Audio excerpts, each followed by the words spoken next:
Assalamualaikum dan salam sejahtera. Saya Fatina Syafiqah binti Hamdan, bernombor matrik 281458 dan saya akan membentangkan mengenai pengalaman yang memberi impak kepada saya semasa menyertai aktiviti co-curriculum dalam bidang unit beruniform. Dan unit beruniform yang saya sertai semasa zaman persekolahan dulu ialah unit beruniform Pandu Puteri, iaitu dari sekolah rendah hinggalah sekolah menengah. Dan walaupun saya hanyalah ahli aktif dan tidak memegang jawatan yang tinggi dalam unit beruniform Pandu Puteri, namun saya masih berpeluang untuk berpengalaman menyertai pelbagai aktiviti yang menarik dan yang memberi pelbagai faedah serta kebaikan kepada saya.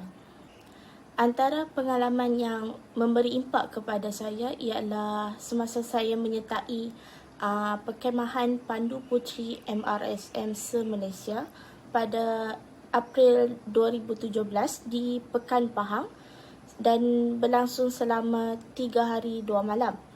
Semasa perkemahan ini, saya dapat aplikasikan apa yang saya dah belajar masa kelas co-curriculum. Contohnya macam ikatan, pasang kemah dan juga cara untuk bina gadget-gadget. Contohnya buat rak, meja dan ampaian yang diperlukan semasa perkemahan tersebut. Dari sini juga saya berpengalaman dan merasai kehidupan di dalam hutan, iaitu di mana keadaan itu sukar untuk dapatkan air dan keperluan harian. Kami juga masak sendiri guna bahan yang ada dalam hutan sahaja. Dan saya juga berpengalaman tak mandi selama 3 hari sebab sumber air tak mencukupi. Yang kedua, saya juga terlibat dalam beberapa pertandingan kawat kaki semasa di sekolah menengah. Dan melalui aktiviti ini, kami dapat memupuk semangat berpasukan yang tinggi, terutamanya untuk kawat kaki perlukan keseragaman. Jadi kami dapat bina keseragaman dalam aktiviti kawat kaki ni. Seterusnya ialah aktiviti yang saya sertai semasa di sekolah rendah. Pada 2013, saya pernah menyertai pertandingan collage bersama-sama 2 ahli Pandu Puteri Tunas yang lain. Dan setelah membuat beberapa percubaan sebelum kami menyertai pertandingan ini, kami dapat membuat yang terbaik semasa hari pertandingan. Namun ia bukan rezeki kami untuk menang pertandingan tersebut. Walau bagaimanapun, kami tetap gembira dan menganggap itu sebagai satu pengalaman yang berharga. Selain itu, saya juga berpeluang untuk menyertai program Grooving the Mangrove bersempena dengan perayaan 100 tahun Persatuan Pandu Puteri Malaysia pada 16 April 2016 di Hutan Paya Bakar Kuala Sepetang, Perak. Semasa menyertai program ini, saya berpengalaman untuk menanam pokok bakau dan ia merupakan satu pengalaman yang amat menarik kerana bukan semua orang dapat berpeluang untuk menanam pokok bakau.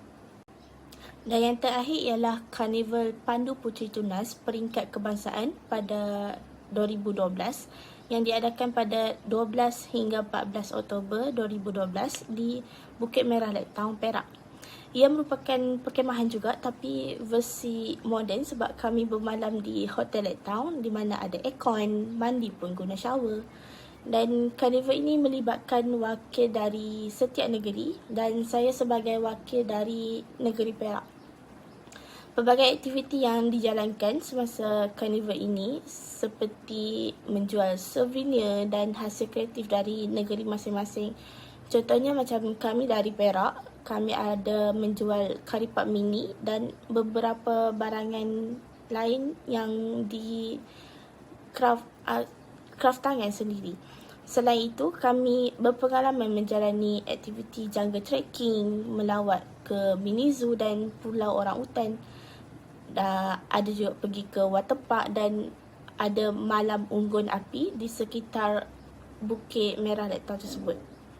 Dan melalui aktiviti ini, saya dapat merasai pengalaman baru kerana ia merupakan aktiviti pertama bagi saya di peringkat kebangsaan, iaitu dapat mengenali kenalan baru dari negeri lain dan juga dapat memupuk semangat berpasukan kerana kami dibahagi kepada beberapa kumpulan untuk menjalankan aktiviti-aktiviti yang tadi tu.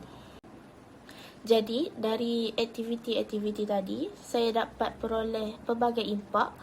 Contohnya dari segi sosial setelah menyertai aktiviti-aktiviti co-curriculum ini. Yang pertama, dapat memupuk semangat perpaduan kerana peserta yang terlibat dalam aktiviti tersebut terdiri daripada pelbagai bangsa, pelbagai kaum dan juga agama. Seterusnya, dapat memupuk semangat berpasukan dalam bekerjasama sesama ahli kumpulan. Dan yang ketiga ialah dapat menimba pengalaman baru seperti dapat kenalan baru, membuat aktiviti lasak dan juga memimpin ahli kumpulan. Dari segi potensi diri pula, yang pertama, saya dapat menggilap dan mencukir bakat di hadapan khalayak ramai. Seterusnya, dapat meningkatkan keyakinan diri untuk bergaul dengan orang lain dan berani bercakap di hadapan khalayak ramai. Dan yang ketiga ialah dapat memupuk nilai-nilai murni seperti berdisiplin, berdikari dan bertolak ansur dalam menjalankan aktiviti. Oleh itu, pengalaman-pengalaman ini dapat memberi impak kepada diri saya dan saya rasa amat seronok apabila menyertai aktiviti co-curriculum kerana dapat kumpul pengalaman yang menarik. Jadi, ia rasa seronok bagi saya. Jadi itu saya daripada saya. Sekian, terima kasih.